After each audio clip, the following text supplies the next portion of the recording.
How'd you guys even manage this? Kanya totoo, kaya nagpanggap siya sa loob ng 15 taon. Sa mga panahong ito, laging may bumibisita sa kanya, at inaaliw siya. Inatabihan pa sa kama, sinabing paglalaroan niya ang babae. Mabuti at may dumating, kaya hinalikan lang siya. Nagmumura pa siya.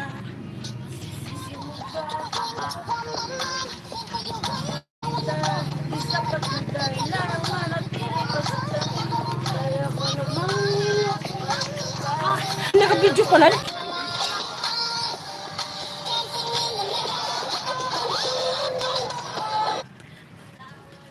My friend Luke is the meanest player on the server.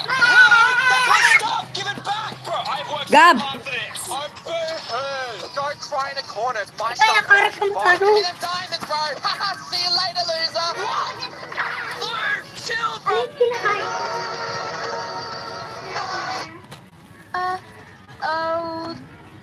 So dito guys, Luki, na kami at lamang na yung kalaban.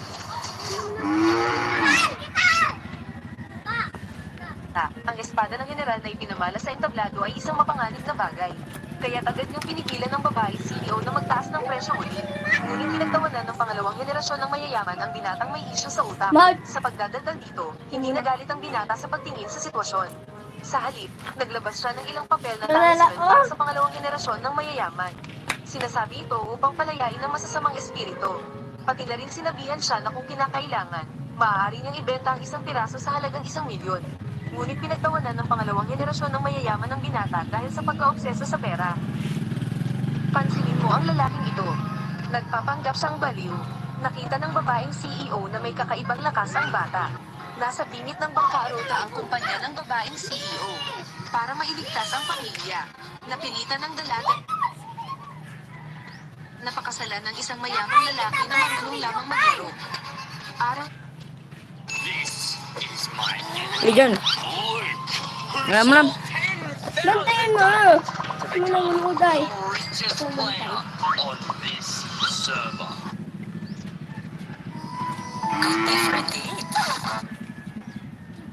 Ano yan?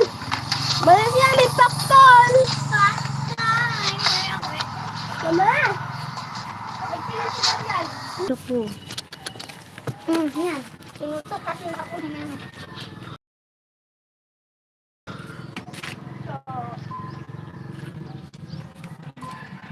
Coming soon. Thank you. I am very happy.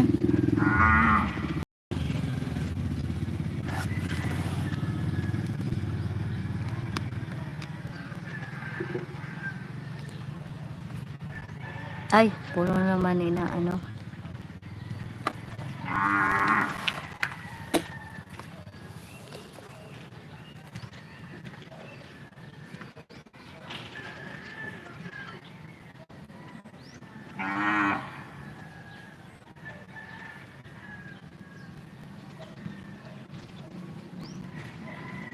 Oji, salamat Oji. Susana, thank you Susana.